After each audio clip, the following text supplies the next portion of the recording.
నగరాలు లేని కాలం, రాజులు లేని కాలం, మనుషులు మొదలైన కాలం.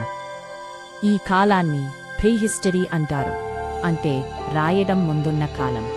ఈ రోజున అడవుల మధ్య గుహల వాతావరణంలో చీకటిలో వెలుగులు పుట్టించడానికి ప్రయత్నిస్తూ మొదటి మనుషులు జీవించేవారు. ఆహారం కోసం ఎప్పుడూ వెతికేవారు. దానికి ప్రతి ఒక్క దశలో ఒక గొప్ప పోరాటాన్ని ఎదుర్కొనేవారు. వాళ్ళు వేటాడేవారు, పండ్లు, వేర్లు సేకరించేవారు.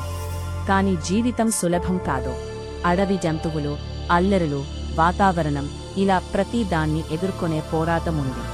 కాని మనుషులు నెమ్మదిగా నేర్చుకున్నారు. రాళ్లతో పరికరాలు తయారు చేయడం మొదలుపెట్టారు. ఆ కాలాన్ని స్టోన్ ఏజ్ అంటారు. స్టోన్ ఏజ్లో 3 దశలు ఉన్నాయి: పాత రాయి యుగం, మధ్య రాయి యుగం మరియు కొత్త రాయి యుగం. పాత రాయి యుగంలో మనుషులు ఒక చోటు ఉండలేదు, ఆహారం కోసం తిరిగేవారు. కాని మధ్య రాయి యుగంలో పరికరాలు చిన్నగా, పదునుగా మారాయి. ఈ మార్పులు వారి జీవన విధానాన్ని మార్చాయి. తరువాత వచ్చింది కొత్త రాయి యుగం. ఇది ఒక పెద్ద మార్పు.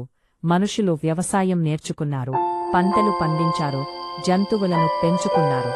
ఒకే చోట నివసించడం మొదలుపెట్టారు, ఇళ్ళు నిర్మించారు, సమాజాలు ఏర్పడాయి. గుహ గోడలపై చిత్రాలు వేసినవారు, అది వారి కళ.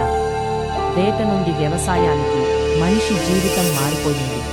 ఇది సివిలైజేషన్ ఆరంభం, ప్రీహిస్టరీ. ఇది గతం మాత్రమే కాదు, మనుషుల కథ ఆరంభం.